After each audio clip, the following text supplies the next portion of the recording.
Hopefully आप लोगों ने प्रीवियस स्लाइड्स में दी गई इंफॉर्मेशन को अच्छे से देख लिया होगा और टेस्ट में जो आज टॉपिक्स पूछे जाने वाले हैं उसकी आप तैयारी करके आ चुके होंगे। तो चलिए फटाक से समय ना वेस्ट करते हुए टेस्ट को शुरू करते हैं। All the very best. सबसे पहला क्वेश्चन आपके सामने आ चुका है। आपको इन चारों स्टेटमेंट में से एक करेक्ट स्टेटमेंट चूज करना है। आपको रीजन बताना है कि क्या रीजन है जिसके चलते यूरोपियंस इंडिया की तरफ अट्रैक्ट हुए। क्या रीजन है इन चारों में से? पहला रीजन है, क्या जो यूरोप के अंदर मीट जो है उसका सप्लाई इंक्रीज हो गया था, मांस की आपूर्ति बढ़ गई थी यूरोप के अंदर, क्या वो एक वजह थी? दूसरी, क्या रेड सी का जो ट्रेड रूट था वो इस्लामिक रूलर्स के द्वारा कंट्रोल किया जा रहा था जिसके चलते यूरोपियंस को अपॉर्चुनिटी नहीं मिली होगी, क्या ये वजह है?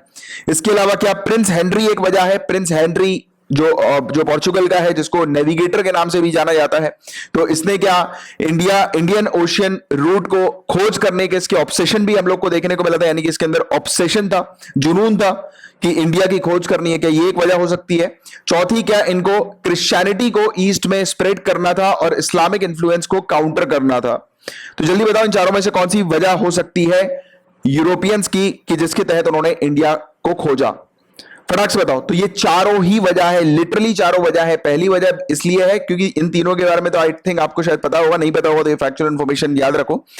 ये पहली वाली वजह इसलिए है क्योंकि मीट का सप्लाई इंक्रीज हो गया था और मीट वगैरह को प्रिजर्व करने के लिए या फिर इसमें मसाले वगैरह डालने के लिए, स्पाइसेस के लिए ये यहां पर आए थे, अट्रैक्ट हुए थे, क्योंकि इनको पता था कि इंडिया में स्पाइसेस मिलते हैं और यहां पर काफी महंगे दाम पर स्पाइसेस जो है वो बेचे जाते थे, राइट। तो मिडिल मैन के रोल को हटाने के लिए और अपना प्रॉफिट इंक्रीज करने के लिए ये इंडिया की तरफ गए थे। तो ये भी एक वजह है पहली वाली, इसको भी आप थोड़ा सा रखिएगा याद। ये बकायदा आप लोग को स्पेक्ट्रम की बुक में मिल जाएगी ये वाली वजह, ठीक है।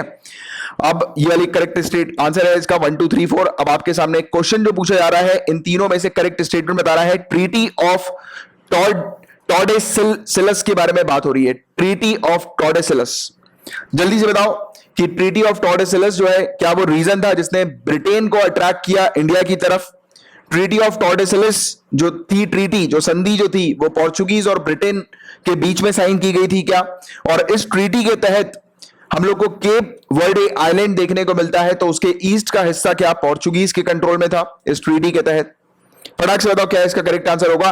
तो guys the correct answer will B only 3, क्योंकि नॉर्मल सी बात है, जिन बच्चों को पता होगा ट्रीटी ऑफ टॉर्डेसिलस जो है वो किसके बीच में है, तो उसको इसका आंसर मिल ही गया होगा, क्योंकि ब्रिटेन के बीच में तो थी नहीं, ब्रिटेन और पोर्चुगीज के बीच में, ये पोर्चुगीज और स्पेन के बीच में थी, और इन दोनों में ये ट्रीटी साइन हुई थी। और साइन होने के बाद जो ईस्ट का हिस्सा था इस पर्टिकुलर आइलैंड के, केप वर्डे आइलैंड के, तो वो हिस्सा जो है वो किसके कंट्रोल में चला गया था? ये हम लोग को देखने को मिला था पोर्चुगीज के कंट्रोल में चला गया था, और वेस्ट का हिस्सा जो था वो स्पेन के कंट्रोल में चला गया था, ठीक है। तो ये क्लियरिटी रखो आप। हालांकि ये बेसिकली केप वर्डे आइलैंड नहीं है, मैंने आप लोग को सिर्फ एक जिक्र किया था, क्योंकि केप वर्डे आइलैंड की थोड़ी सी दूरी पर, कुछ माइल्स पर, हम लोग को देखने को मिलता है कि इन्होंने एक इमेजिनरी लाइन जो है वो ड्रॉ कर दी थी इस ट्रीटी के तहत, बट फिर भी इस केप ऑफ वर्डे आइलैंड का जिक्र किया था, तो इसलिए आप इस केप ऑफ वर्डे आइलैंड को भी यूज करेंगे, क्योंकि जनरल टर्म लिखा हुआ है कि इसके ईस्ट का एरिया पोर्चुगीज के पास है, तो हाँ, इसके ईस्ट का एरिया हम लोग को पोर्चुगीज के पास देखने को मिलता है, ठीक है। तो ये वाली चीज भी आप लोग को थोड़ी सी पता होनी चाहिए।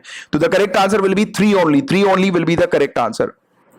अब देखिए इन तीनों स्टेटमेंट में से अगेन करेक्ट स्टेटमेंट आपको बताना है, काफी इजी चीज है यहां पर, तो इसका आंसर तो काफी सारे लोगों को पता होगा।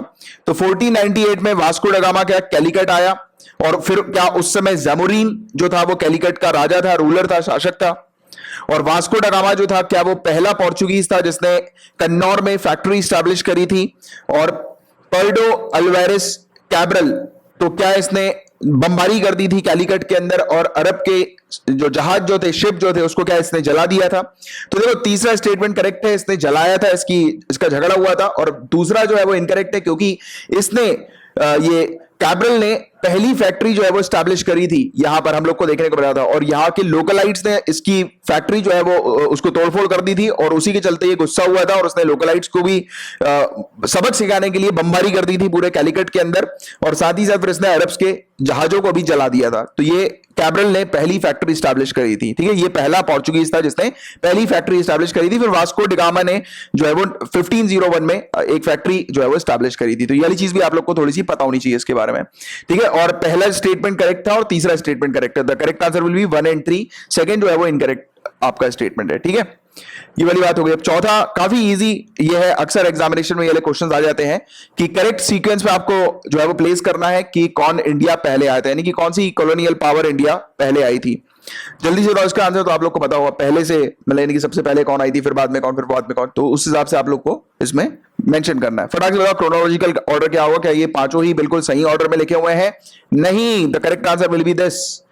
ये डानिश जो थे वो पहले आए थे और फ्रेंच जो थे, फ्रांस जो थी वो लास्ट में हम लोग को देखने को मिली थी। तो ये वाली चीज आप लोग को पता होनी चाहिए, ठीक है। तो ये जो है वो बाकी ऊपर के तीनों बिल्कुल करेक्ट है, क्योंकि अक्सर लोगों को पता ही होता है पोर्चुगीज के बारे में, वो जानते हैं सबसे पहले आने वाले पोर्चुगीज थे, सबसे लास्ट में भी वो आए थे। तो इसलिए मैंने आप लोग को ये वाला पहला सभी में लिखा है, क्योंकि मुझे पता था इसको अगर मैं चेंज करूंगा तो आप लोग सही तरीके से पकड़ लोगे आंसर को, राइट। तो ये इसके लिखे हुए कौन से साल में आए हुए हैं।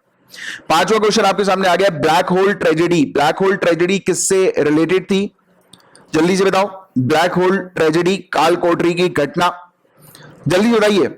सिराजुद्दौला, सिराजुद्दौला से ये रिलेटेड थी। The correct answer will be Sirajuddaulah. तो आपने पढ़ा होगा इसके बारे में, बैटल ऑफ प्लासी के बारे में मैंने आपसे पढ़ने के लिए कहा था, तो इसमें आप लोग को इसका जिक्र भी मिला होगा। अब बात करेंगे छठे क्वेश्चन के बारे में। करेक्ट स्टेटमेंट बताना है। ड्यूअल गवर्नमेंट इन बंगाल से रिलेटेड मैंने आपसे एक क्वेश्चन पूछा था, जल्दी से बताओ क्या करेक्ट आंसर होगा। क्या रॉबर्ट क्लीव ने इसको इंट्रोड्यूस किया था, जल्दी से बताओ। दूसरा, इस सिस्टम के तहत क्या ब्रिटिश के पास जो है वो दीवानी और निजामत राइट्स चली गई थी, जल्दी से बताओ। तो देखो the correct answer will B one only. अब आप बोलोगे सर सेकंड क्यों इनकरेक्ट है, द इनकरेक्ट इज, यहां पर मैंने ब्रिटिश क्राउन लिखा है, वहां पर क्राउन तो था ही नहीं, ईस्ट इंडिया कंपनी थी, तो ब्रिटिश कंपनी थी, यहां पर क्राउन नहीं था। तो जिसने इस चीज को पकड़ लिया होगा उसको इसका आंसर मिल गया होगा। The correct answer will B one only, क्योंकि यहां पर क्राउन नहीं था, बाकी सब पूरा सही लिखा हुआ। इसकी अगर कंपनी होता तो ये पूरा करेक्ट था, ठीक है। अब ये रॉबर्ट क्लाइव वाला तो मैंने आपसे पूछ लिया। अब blue water policy, blue water policy आप बताइए ब्लू वाटर पॉलिसी के बारे में, कि ये ब्लू वाटर पॉलिसी जो है वो किसने अडॉप्ट करी थी इंडिया के अंदर। ब्लू वाटर पॉलिसी, जल्दी से बताओ फटाक से, कौन है ये? पोर्चुगीज के द्वारा ब्लू वाटर पॉलिसी अडॉप्ट की गई थी। आपने स्पेक्ट्रम में पॉलिसी पढ़ी, सॉरी ये पोर्चुगीज के बारे में पढ़ा होगा, तो आपको इसका आंसर भी मिल गया होगा। ये काफी फेमस है ब्लू वाटर पॉलिसी, कई सारे स्टेट सिविल सर्विसेज में इससे रिलेटेड क्वेश्चंस आ चुके हैं, राइट। पोर्चुगीज के द्वारा ये किया गया था। अब आपके सामने करेक्ट पेयर जो है वो यहां पर चूज करना है, जल्दी से बताओ।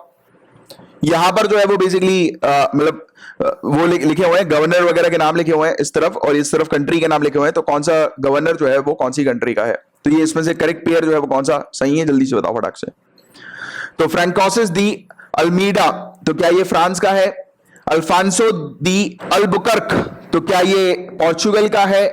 पीटर बोथ, अब यहां पर हिंदी ट्रांसलेशन में पीटर दोनों लिखा हुआ आ रहा था, तो फिर मैंने इसको आपको इंग्लिश में ही दे दिया।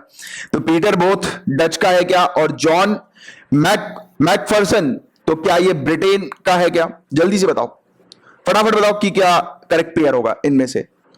तो देखो गाइस, पहले को छोड़कर बाकी सब बिल्कुल करेक्ट है, क्योंकि ये भी पोर्चुगल का ही हम लोग को देखने को मिल रहा है। अभी मैंने आपको बताया था ना कि ये जो ब्लू वाटर पॉलिसी है, मैंने इसका आंसर इसलिए नहीं दिया क्योंकि नेक्स्ट क्वेश्चन में इसका नाम था।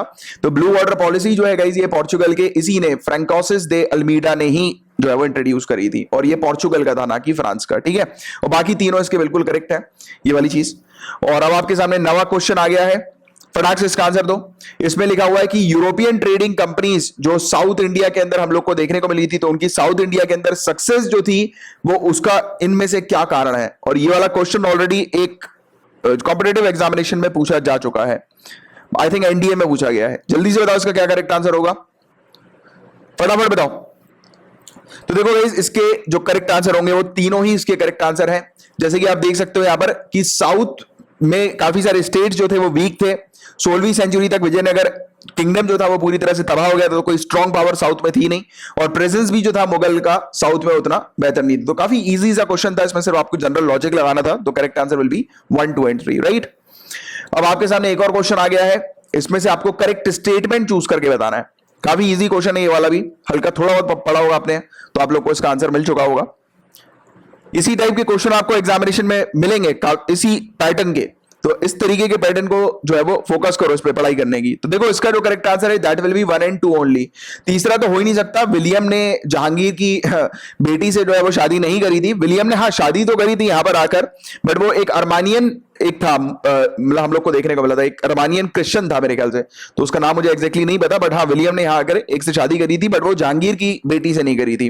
और पहला और दूसरा करेक्ट होगा, क्योंकि विलियम ने जहांगीर ने अपॉइंट किया था विलियम को मनसबदारी के लिए, और विलियम हॉकिंस जो था गाइस ये सूरत आया हुआ था, उसकी जो शिप थी उसका नाम था हेक्टर, और इसने फिर आकर यहां पर जहांगीर से ये मिला था। ठीक है, तो ये इसके जो करेक्ट आंसर है दैट विल बी 1 एंड 2, और तीसरा वाला जो था वो इनकरेक्ट था। और ये हो गए आपके पूरे 10 क्वेश्चन, और 10 में से आपने जितना भी स्कोर किया है नीचे कमेंट बॉक्स में फटाक से लिखकर बताओ कि 10 में से आपके कितने सही हुए हैं। और सिविल सर्विसेज की अगर आप तैयारी कर रहे हो तो आप हमारे 100 डेज के क्रैश कोर्स को ज्वाइन कर सकते हैं, जो भी स्टूडेंट्स अपीयर होने वाले हैं 2020 में, तो मैं हाईली रिकमेंड करता हूं इस क्रैश कोर्स को ज्वाइन करने के लिए। काफी शानदार ये क्रैश कोर्स है, स्टडी फॉर सिविल सर्विसेज का हमारा। तो क्रैश कोर्सेज से रिलेटेड जानकारी के लिए पूरी इस नंबर पर, जो ये दिया गया नंबर है ना, यहां पर आप कांटेक्ट कर सकते हैं। और टेस्ट सीरीज अगर आपको अच्छी लगी है तो लाइक का बटन हिट कर दीजिएगा, अगर आप नए आए हैं तो चैनल को सब्सक्राइब कर लो, और शेयर जरूर कर देना अगर आपको काफी ज्यादा अच्छी लग गई है तो चलिए अब कल अच्छे से तैयारी करके आना। और टॉपिक्स कहां पर मिलेंगे आपको, तो इस वीडियो के स्टार्टिंग में स्लाइड्स दी गई हैं, जिन लोगों ने स्लाइड्स देखी होगी तो उनको पता लग गया होगा कि इसके टॉपिक्स हम लोग कहां पर प्रोवाइड कराते हैं। अगर नहीं पता तो जाकर उस स्लाइड को देख लो, आपको पता लग जाएगा टेस्ट के टॉपिक कहां पर मिलते हैं। तो चलो अब हम लोग मिलेंगे कल, तब तक के लिए bye bye, take care, have a great day ahead, Tata.